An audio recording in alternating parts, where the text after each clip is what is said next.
Today, my guest is Pete Tonsager. Did I say that right, Pete? Yes, you sure did. Awesome. How are you? I'm fantastic. How about you? I'm doing a lovely. Let me tell you guys a little bit about Pete. He is the youngest of nine. He worked several jobs while putting himself through college. His early work involved working in a research laboratory for composite building products, serving as a springboard to his career as a sales manager in specialty chemicals and composite products. He is customer focused and a value obsessed director of sales. I love it. I love it. I love it. So tell me, how did you start your career and how did you get to where you are today? Yeah, sort of interesting. I had never wanted to be a salesperson. Like so many people out there, sort of thought that's sort of not where I wanted to go. But in college, I was working in a research lab. It was my work study job, and it was a composite wood laboratory. And so I started interacting with different people who were bringing ideas into our lab and got a job running a composites lab for a startup business in Minnesota. And we were a small startup. And so, as the head of the lab, and it was a technical product, I started getting brought out in front of customers. And it really started with me seeing myself as educating customers, not selling them. And that's really the approach I've taken since then. It's about helping the customer and bringing value. Helping the customer and bringing value. So when you think about those two things, helping the customer and bringing value, a lot of times I hear salespeople or sales managers saying you can't do both. Because when they think about bringing value, they're always thinking about being so product centric and like thinking about their product. So tell me, how do you balance those two things? Right. And that's where so many people, I think, go wrong. They think about it as product, right? And so I look at the individual that I'm talking to. You've got to start there. We all bring our personal lives, we all bring our public selves and our business selves to work every day. And so it's relating to that person. And then you've got to do research ahead of time too and understand if it's a large corporation, the division they're in, the corporate goals. You really need to do your work ahead of time because what I've learned is a lot of times the value you bring has nothing to do with your product. I always tell my team if it's the perfect product with the perfect company, the perfect quality, perfect supply chain, we don't need salespeople, right? It's going to sell itself. And so understanding, and I'll use current examples right now, global shipping is a mess. And so I now work for a global corporation. And so for some of our smaller accounts, I put them in touch with our global team that does shipping and receiving. And they can help them understand how to get a product. That's not a product. It's not me, but it brings value to that customer. It's something that someone selling the same product at a lower price can't offer. And so that's what I always coach my team on. Understanding that it's not always product, it hardly ever is product. It really is, how can I help this customer? I love that. One thing that I often say is serve, don't sell, right? Right. And sometimes when you're in a situation with a prospect, with an existing client, they don't need what you're offering right now, but you have somebody in your ecosystem, somebody that you know who can help them, and you help them with their problem today, and that brings you more business tomorrow. So as a individual contributor, I know that it's easy to have your march to the beat of your own drum, focus on the customer centric and the value. And you mentioned coaching your team. How do you ensure that you're incorporating this into the fabric of your sales team? So with my team, we talk about meetings. Pretty much beforehand, we want to know what our objective is from the meeting. And with that, we really test each other. We really go back and forth, not so much role playing, but really understanding what are you trying to do and how do you think you're going to get there? Because you can't lead the customer there, but you need to be knowing what your objective is to understand how to get there at the end. And again, it's more about uncovering what are the pain points, what are the bottlenecks, what are the problems that I can help solve, and that's how we do it. And then afterwards, saying, how do you think we did? Because let's face it, having the best laid plan, you can walk into a meeting and get thrown sideways. And so you're not always going to hit your objective, but if you provided a glimpse to that customer of the value you bring, it's still a success. I love that. So many sales managers and sales teams, they hear role play and they're like, I hate role play. It's the worst ever. But I found that, when you role play, what you're doing is you're allowing the salespeople to mess up in a safe space. And so even if they cringe or they don't like it, this is how they practice. And so when they get out there in the real world, they've already got all the jitters out. They've already perfected their pitch, their questioning, so it helps them. So, how do you, one, get your team to enjoy role play? And two, what are some tips that sales managers could use to make their role play sessions better? Yeah, I think what I found in past in role playing, because honestly, I don't like role playing either. It is so uncomfortable.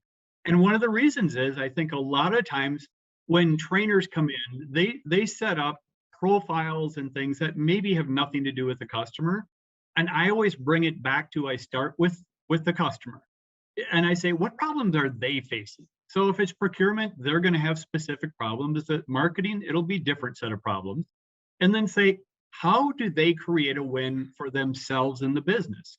And so that's really what I ask to set up a role play is what are we trying to achieve and how can we realistically help them get there? And that's where you have to make it personal to me. And so for role playing, that's what gets my team comfortable with going through the scenario. I love that. It's starting with the end in mind, right? Like, what are the goals that we're trying to achieve? What do we need to, what is the outcome of this meeting, right?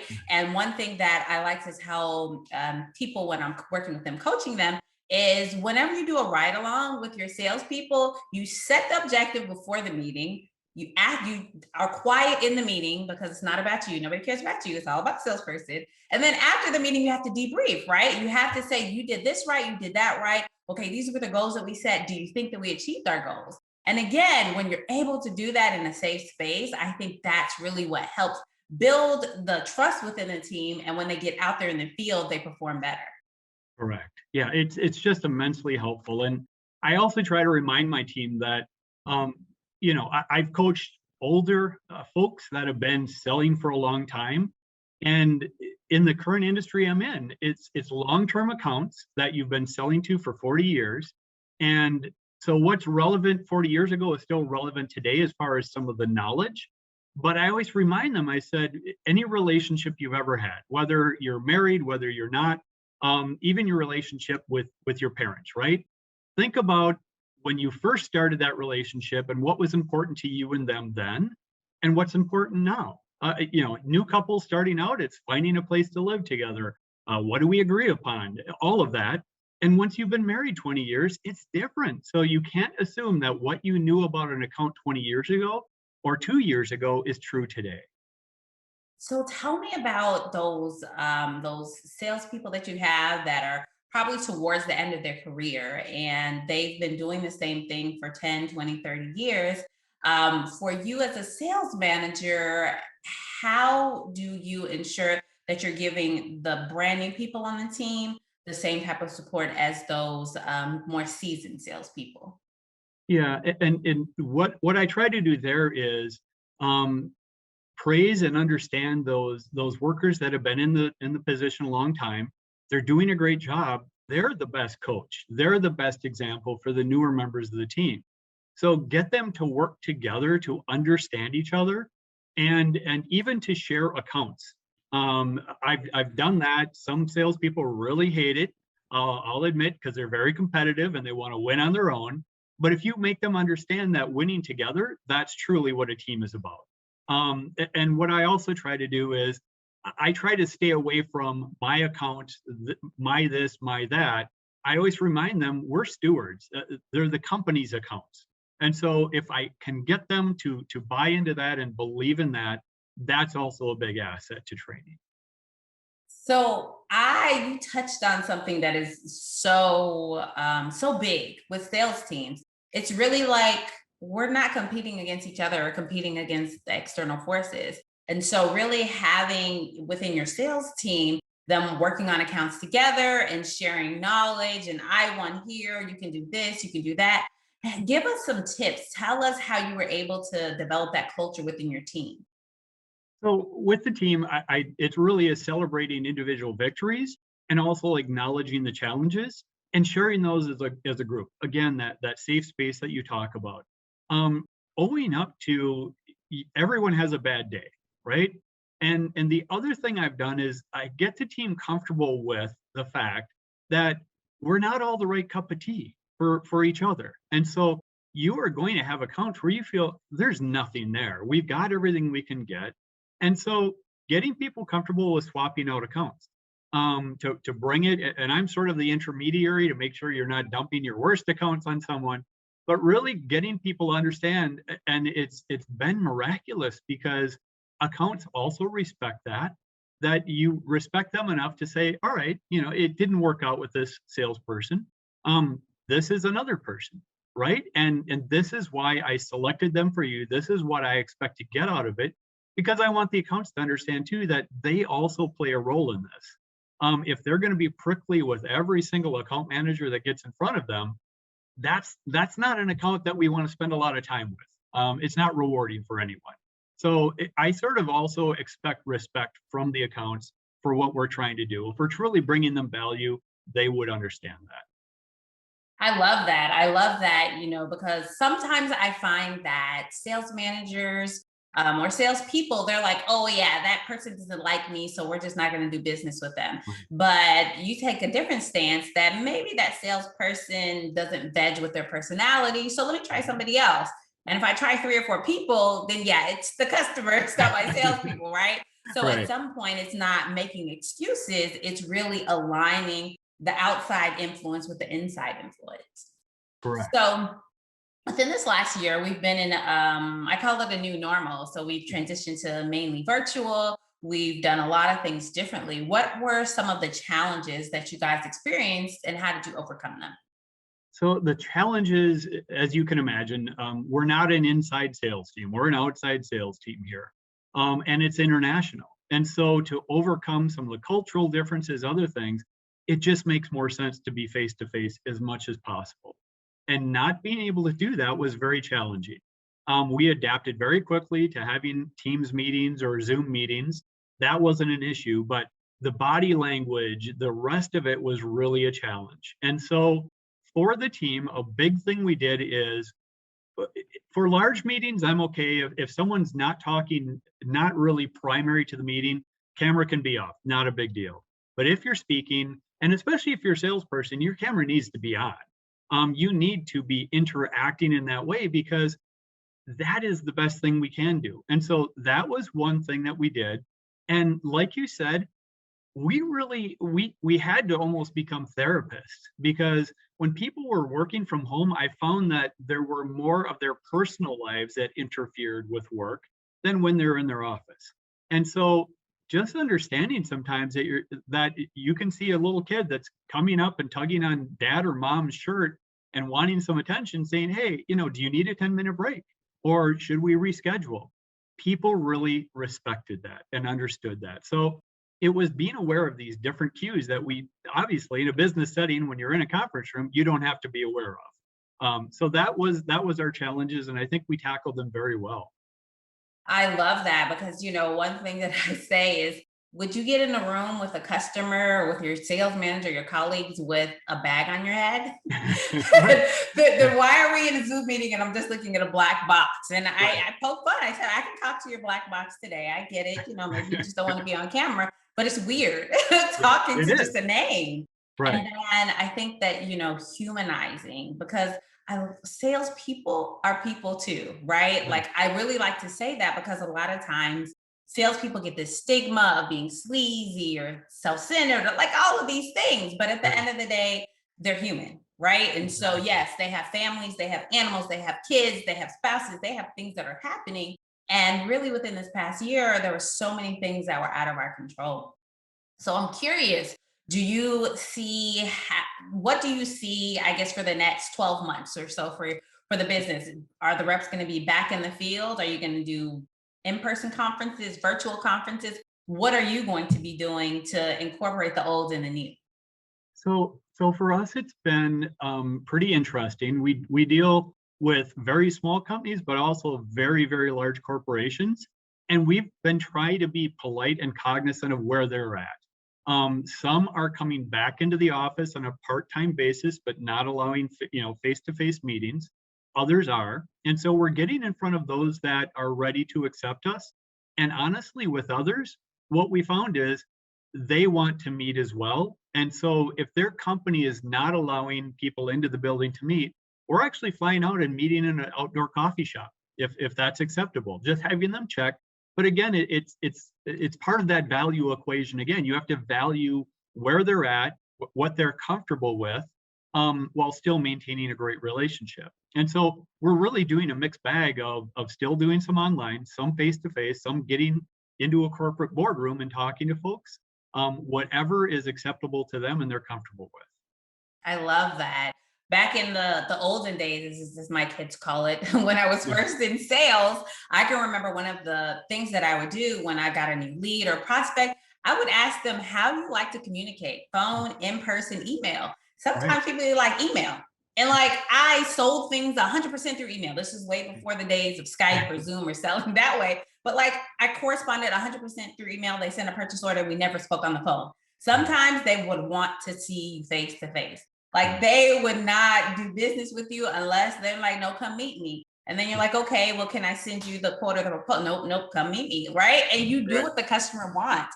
And I Yeah. think that that goes back to being customer centric, which is what you said. It's like focus on what the customer wants. I can't go on site, but I do think that we need a connection. And you want to see me? Let's go to a coffee shop. I'll take you to Right. lunch, right? And I Exactly. think that is really what helps build these strong sales teams. Right.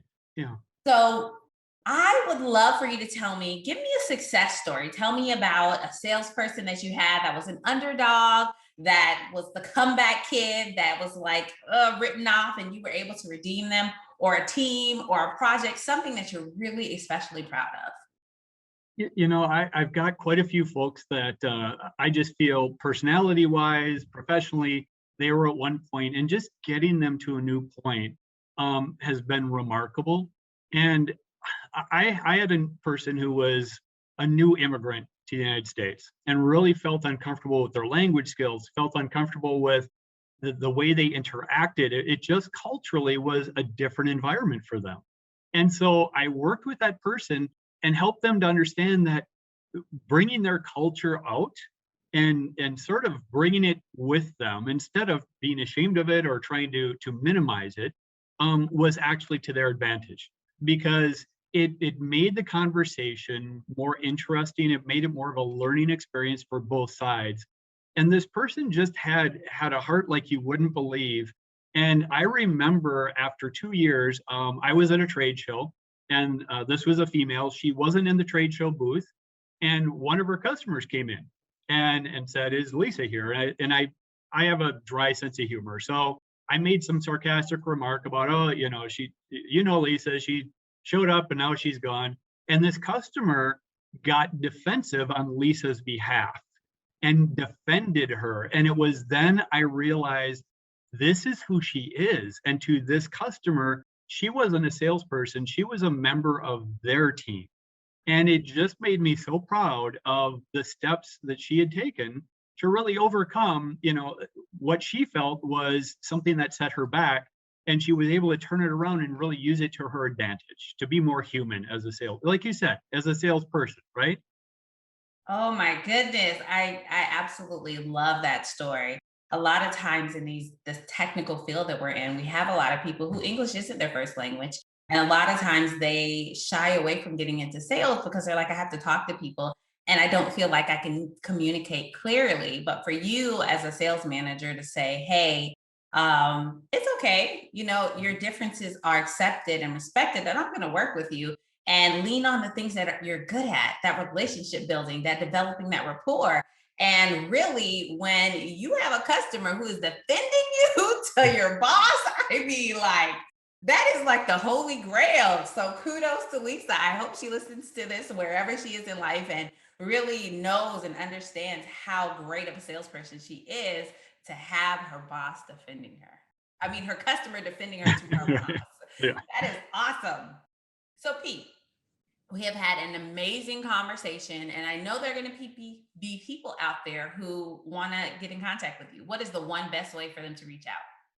Probably through LinkedIn. I know it's a tough last name, but on LinkedIn it's Pete. Last name is Tonsager. T is in Thomas. O N is in Nancy. Sager. Just ping me on LinkedIn. I'll be sure to get back to you. Love meeting and connecting with people on LinkedIn.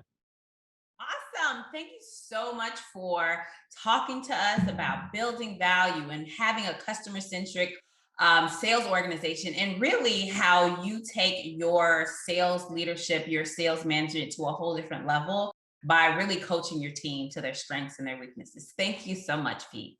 And thank you for a great podcast. I love listening to it. It's been fantastic.